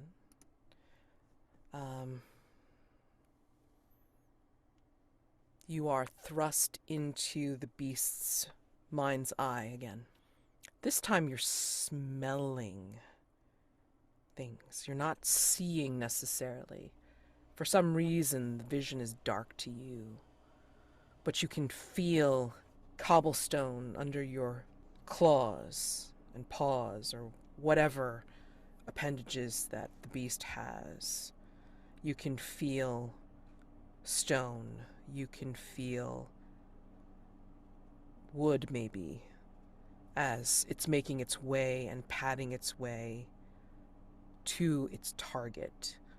And it smells, first it smells sharp and sour, and then it smells not necessarily sweet, but it smells like meat, and it's making its way across what feels unyielding stone, and then wood that seems to have some give to it. And you're smelling the scents of candles and church incense. And you feel the beast taking a large breath as it snuffles its way to its target. And you hear through the beast's ears, "I know why you're here, but just know, if I have to, I'm gonna go back. I'll go back to Reverie if I have to. I don't want to, but I will." Okay.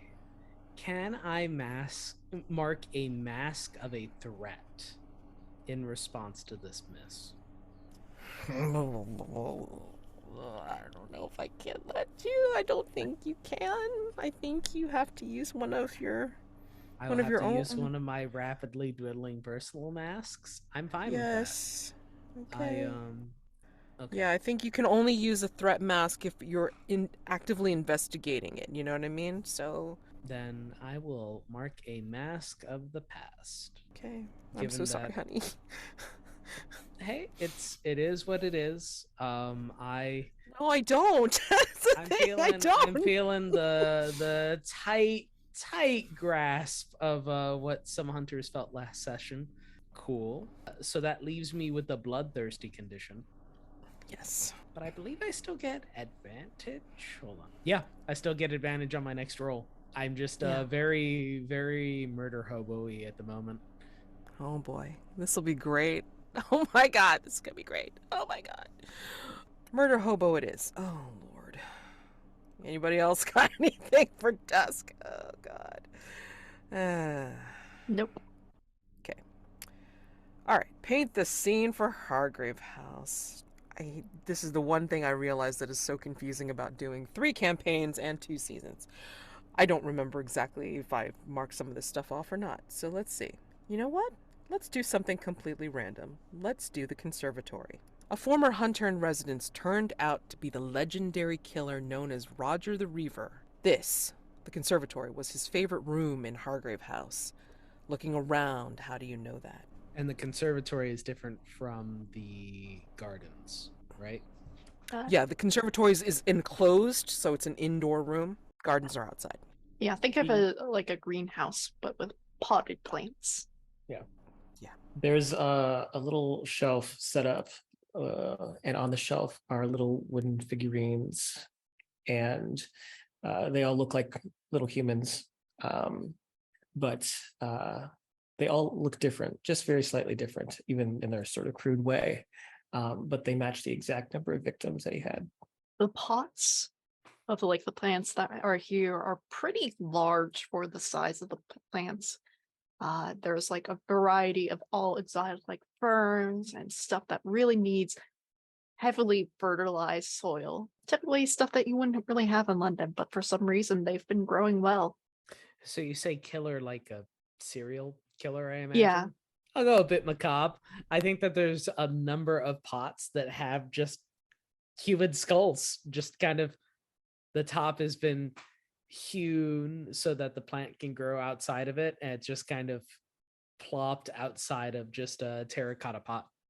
I sort of implied that the bodies were being buried in the potted plants. Yo, all right. I love that. He doesn't. Yeah, I love that.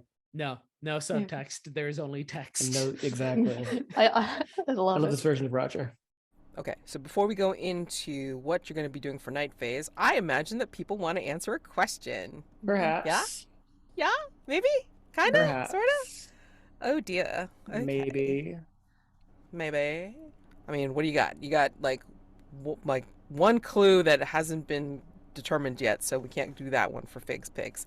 Demon of Kilburn Abbey has 9 clues for a 6 or an 8 complexity, and Shoreditch Slugger has 3 clues for a possible 2 complexity if you want to do that. Yeah, Let's one of do the clues this. being determined. Yeah. Let's do the 6 complexity on the demon. Let's set this thing up to be thrown down. Okay, Yeah. now remember, how can the demon be driven from the abbey? You resolve the threat by using innocence or piety as bait, then performing a banishing ritual. Okay? I already got half of it solved, literally in the body of an innocent right now. Okay. Like, Do you want to go for the 8? I just don't know how to incorporate the clues into like the 6, because like a lot of them aren't about innocence or piety. Like we've I'll got say that if we do the 8, I will have the access to the demonic insight move. Atticus literally wants nothing to do with this demon. He wants this thing banished as violently as possible. He wants to fight. I mean, he wants to yeah. beat the shit out of this thing. I get it. So, okay, I have an idea. Okay. Just at least an opening idea. If we can, expand upon it as we should. 8 or 6. For 6. My idea is that obviously there's ritual involved, banishing ritual. I think that the arcane symbols that were painted on the skin point to, they're like magnets, if you will, like arcane magnets or something that draws spirit in or the demon in. And so we have to sort of reverse engineer it.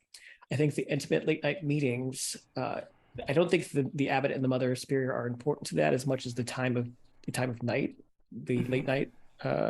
So we have to do the ritual within that hour because that's when the demon is most active. Right. And then I think that in order to really allow ourselves to be open to this ritual, we have to sort of surrender ourselves to the magic, and we can do that by smoking opium. Okay. But those are the 3 that I got. We could tack onto it with the cross turned upside down and the active penance done in a particular manner, with it not necessarily just being the fact that it's the hour, but it's the fact of the way that the demon was brought in was due to a desecration of sacred rituals, sacred symbology, everything else. If we are to drive it away, we just have to reconstitute things and make them right. If you understand my meaning. Just the cross makes sense, but how do we write an active penance done in a sexual manner? Like an actual and honest repentance. Okay, got it. Chaotic, you had an idea? Yeah, like sort of like this idea of like innocence being brought back, but like none of us are innocent. That's the problem. I'm like, but like I think from the fact that it's an abbey, so far the like priests have been this like, oh, we did something bad and we feel kind of guilty, but we're gonna definitely do it again because the demon is inhabiting a hot lady.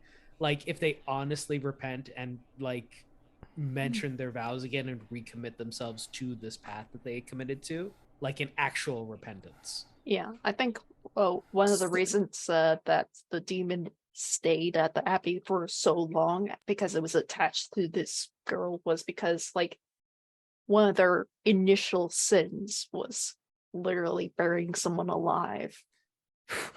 Going back to the fingernails being chipped and all that. Yeah, and like the archive records showing a failed exorcism, and she died allegedly.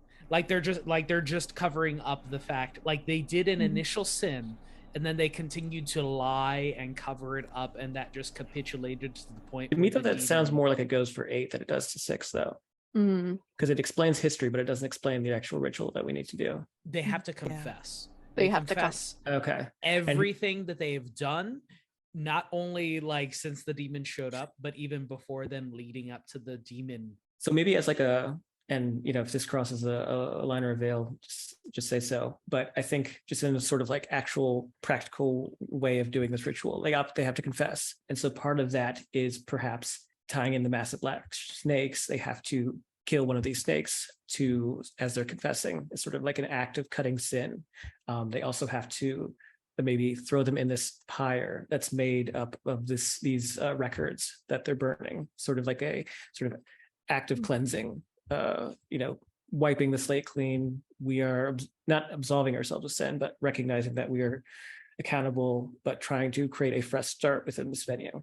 And I think, and I just want to point out, I mean, I don't know if you want to like hand wave this away or if you want to try to incorporate this in somehow, but I mean, according to Gastrell, each of the events that were, messing up the abbey was preceded by a sighting of the walled up girl wearing pre-century clothes and the most wicked smiles. So the implication is that this was done a while back, which is why it's in the archive records. So I don't know if that comes into play. Yeah, I mean, or we can hand wave that. I mean, that is up to you, however you think you want to try to handle this. Yeah. Maybe they knew, and it's not the sin of actually burying the girl, but it's the sin of not laying her to rest, not giving her final rites, being complicit in it. Like that a bad thing was done, and you just kind of brush it over as long as it doesn't bother me. Yeah. And I they never bothered to like exercise it. They just said, "Oh, it's in a wall. We'll just act like it never happened." Yeah. And I think destroying the piece of erotica found in plain sight is also part of this like cleansing. What they're trying to do is set everything back to a baseline of like, we are a legit church. We messed up. We're trying to get back to this point of like, we're the good guys again. Sure. Okay. Yeah. All right. So and with the snakes, since there is like a veil on like harm to animals, I think we could do this sort of as a metaphorical snake, because snake is representation of temptation. So like saying like renouncing the devil, as it were, would suffice. And just casting a bunch of snakes out of the church as an example, and just saying, we have no part of you. Get out of here, devil. Or any kind of depiction thereof, just to be like, we're using this as like your proxy or whatever for that particular part of the rite. So yeah, that is the 9 clues used on a 6 complexity. So that's a +3. Yeah. Okay. So, brain does not want to work. I will accept 1 person, 1 die each. Jack rolling. Sure. Okay. +3. Got a 1. Okay. No. What? There's 2 dice. How did you get a 1? I thought I was rolling 1 and you were rolling 1. Oh, I'm rolling another one? Yeah. I thought okay, I guess I'll hold on. Yeah. You just need to get above a 2. That's a 5. Okay. So that's Oh my a God, guys are 9. giving me a heart attack. So that's Jesus a 9. Christ. Okay. All right. 9 gives us like we're right, but there's a complication, which if that means a throwdown and Atticus has to like draw the burden, like I'm cool with that, but I'm just saying. Sure. Oh yeah, like, fight a vampire demon. Yeah. Let's do it. Vampire demon. Oh my God. That's amazing. Let's go! Oh my God, this is gonna be great. Okay. Fabulous. Oh man. Do I need to ask like what you guys are gonna do for tonight? For the night phase? Chaotic, you were you gonna say something?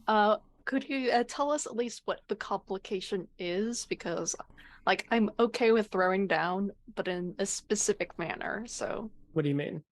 I If you don't don't want mind. to. I don't want to kill like my lady friend. Oh, Oof. If we I mean, And we do Go on. like have the mask related to this threat still. if we mark the mask of sacrilege to bump it up to a 10 so that it's like a Mhm. clean exorcism, Sure. I would desperately request, please let me be the one who I doesn't will. have to mark the mask. I'm fine with that. so if it's okay, I don't want to mark a mask, and not because I want her to die, but I do like the idea of it being difficult. So if Mhm. maybe there's in a way that it could, as a wish, be difficult without resulting in her death, then I'd be okay with not marking the mask. I'll mark. I'll mark the mask if that's not if that's not a goal, or if that's not a Give me a doable second. thing. But Mhm. Yeah, let me think a minute on how this would be. How this would be. If we could get away with not killing the lady, like, I'd be game, but it depends Hold on. how mad. Okay. Mhm. I mean, I don't care either way. But Okay, It's all right. Oh kill man. them all. Yeah, fine. Whatever. Oh Everyone Jesus. knows. Okay, so let me ask you something, because Mhm. we already know like nobody's really that innocent, or well, I mean, like Atticus is pious, but I mean, like, again, how you want to interpret this. Tell me first how you are. I mean, the demon has already gotten to Lady Abigail. All Yeah. right, so that doesn't quite count, especially because woo, she'd like totally loaded up her slate like over the past evening. Okay, Yes. so looking at that, how are you using innocence or piety as bait? What are you luring the demon in now that they've already got a vessel and Should it pretty Ragg? much have.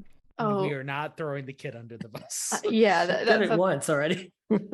I mean, if we're using innocence and piety, we know where the demon is. The demon thought like, yes, I have this lady under my control, when honestly Liat was like, listen, I'm gonna kill two birds with one stone. Either A, I get a powerful ally, or B, you played yourself and trapped yourself inside an innocent. She is, for all intents and purposes, a lady who has been thrown into circumstance without. So here's a question, because Yeah. obviously this is Chaotic's sort of NPC creation. Does she have family? I And could mean, we pull out a family member to try and draw her, Lady Abigail, into the church? Because she doesn't know who you are. So like trying, Oh. and you're also not innocent. So can't like use you as bait. I mean, theoretically. I'm gonna say, But- like, let me just add a little bit of backstory, if it's okay, Chaotic, just because Mhm. it's like, she said something last session that like Mhm. might have been confusing. I think that she is a recent widow, Mhm. and so like her family was going to set her up to be remarried right away, so she wouldn't be a burden on them. Yeah. I will say this. I think, if this makes sense with you, I think like innocence in this sort of sense could mean like someone who returns to innocence, such as someone who's willing to do confessions, return to what society expects of them.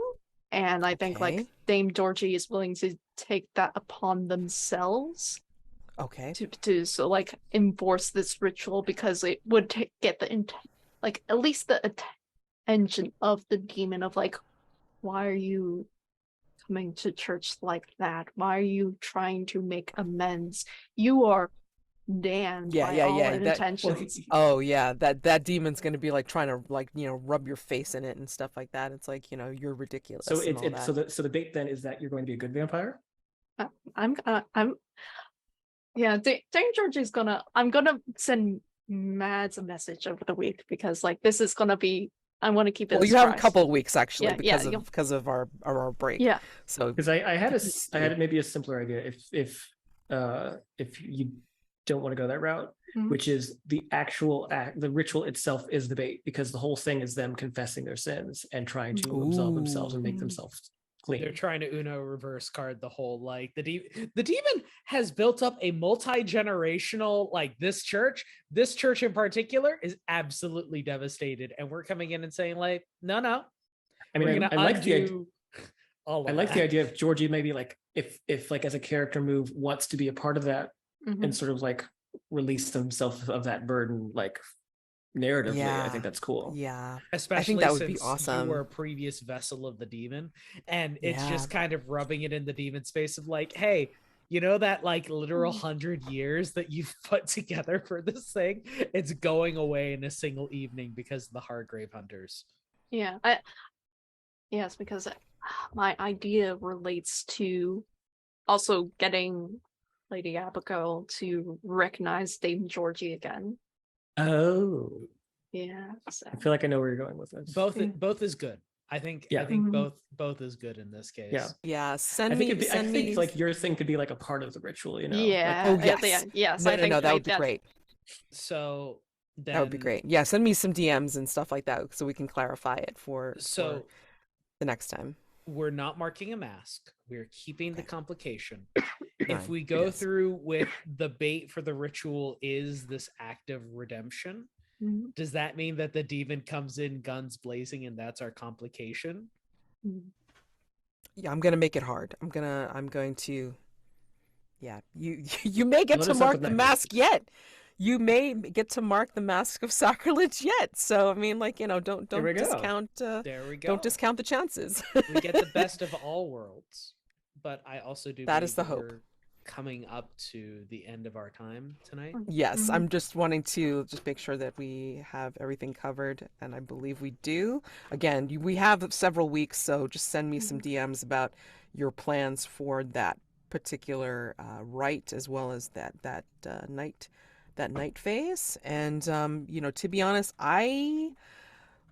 this unseen, man, I'm like, I don't want to use, I think, the last one on the sheet for the mastermind. However, I don't feel like. Do we want to maybe just wait till next time to announce the unseen? Just because. Oh no, that's what I mean. I haven't decided on it yet. Oh, okay. Yeah, I didn't decide on it yet, and like I don't want to use up the last one on the mastermind threat too soon. But I also feel like I'm gonna have to look at all of these things and decide which one seems to be outrageous enough for this particular to highlight this particular night phase. So yeah, give me the couple of weeks to figure that one out. So we're not going to mention an unseen right now because I need to pick it still.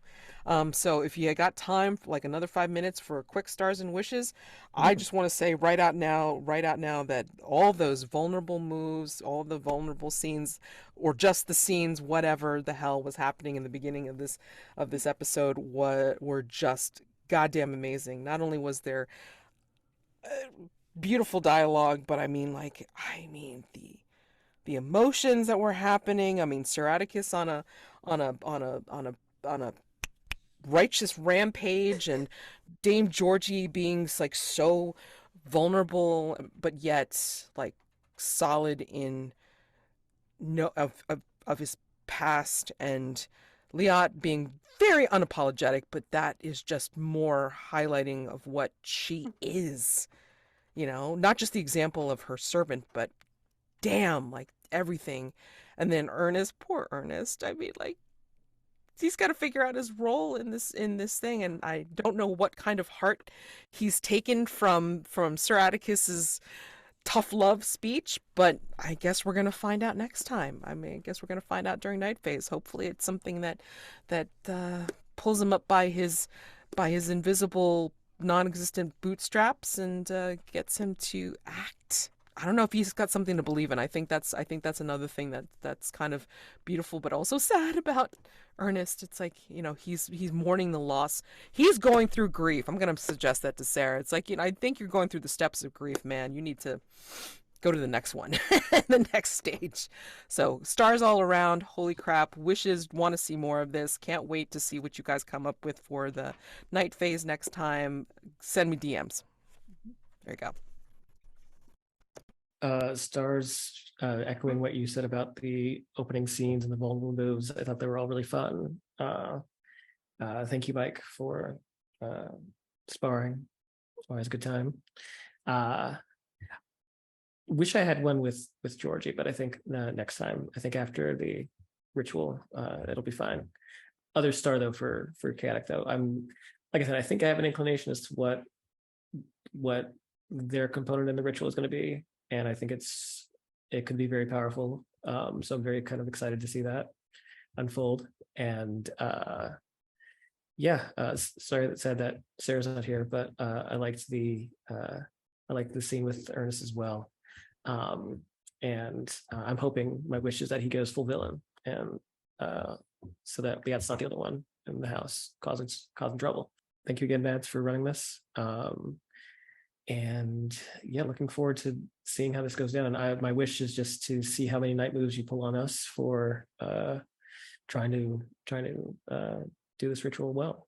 I gotta give a star for Sir Atticus for just going all in with my vice. That was just amazing. It led to a very interesting revelation about how Dame Georgie feels about himself and like Hargrave House and in general the world.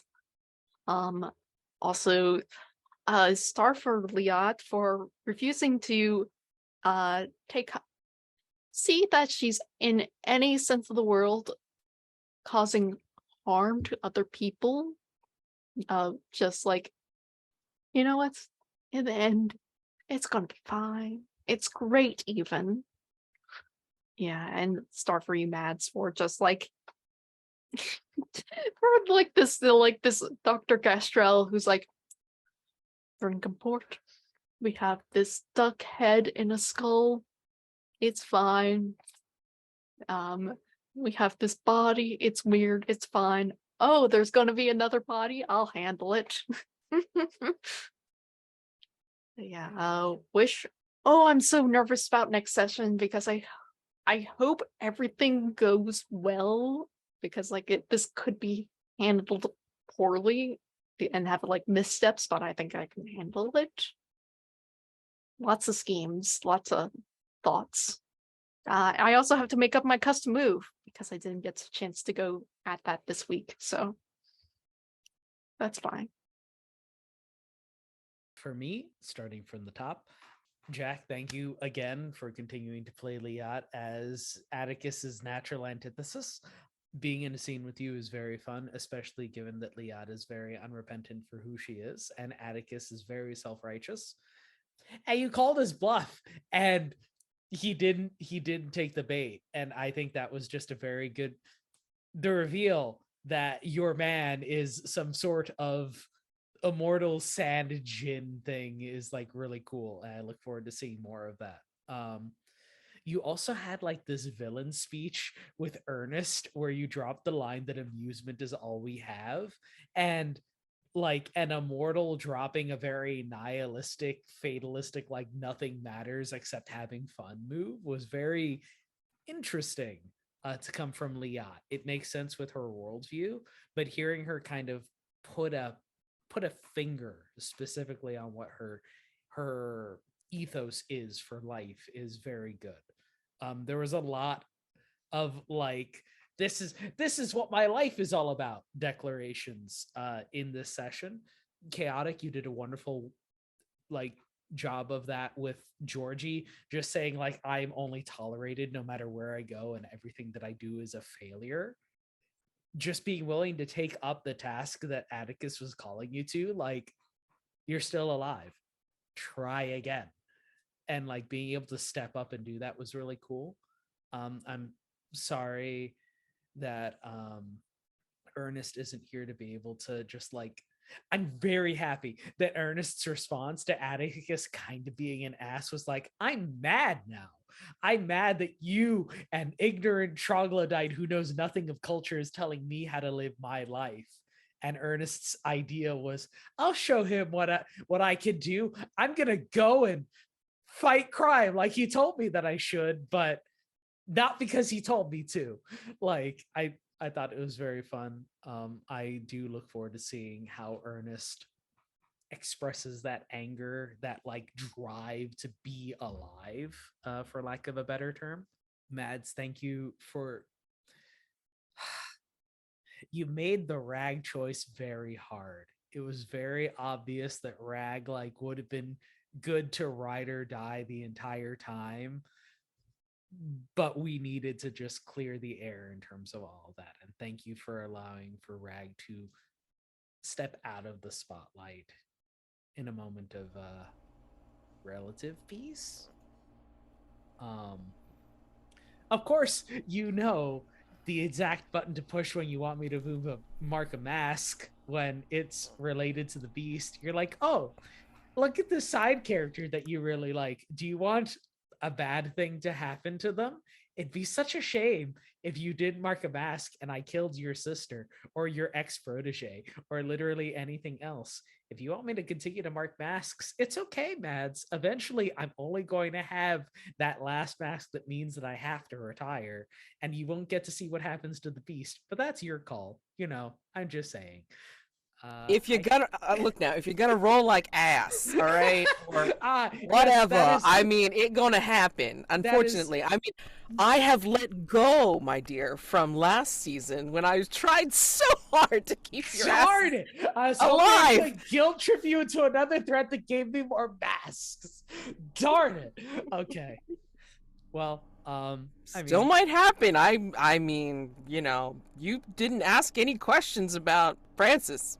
So wish I want to throw down with this demon. I want like I want to fight it. If we ideally the lady does not get killed. Oh yeah. But like if Atticus can have like a 1v1 bout match against this demon, like, and just punch it out, like, I'd be super on board with that. I'm just saying. See, I mean, the only thing that I have hesitation for is the fact that you're gonna have to figure out a way to get the demon out of Lady Abigail if you want to preserve her, because I'm just gonna put it out there. Yeah. End of The Exorcist. That's all I'm gonna say.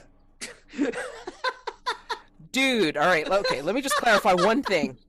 I didn't watch The Exorcist. I did not watch The Exorcist. I listened to The Exorcist and then I stopped after maybe the first hour. Really? I thought you were really into like horror movies and stuff like that. Certain horror movies. I'm not. Okay. I wish I could say that I was into everything in the genre, but I'm not, and I could not watch The Exorcist. Not everything is for everyone. That's cool.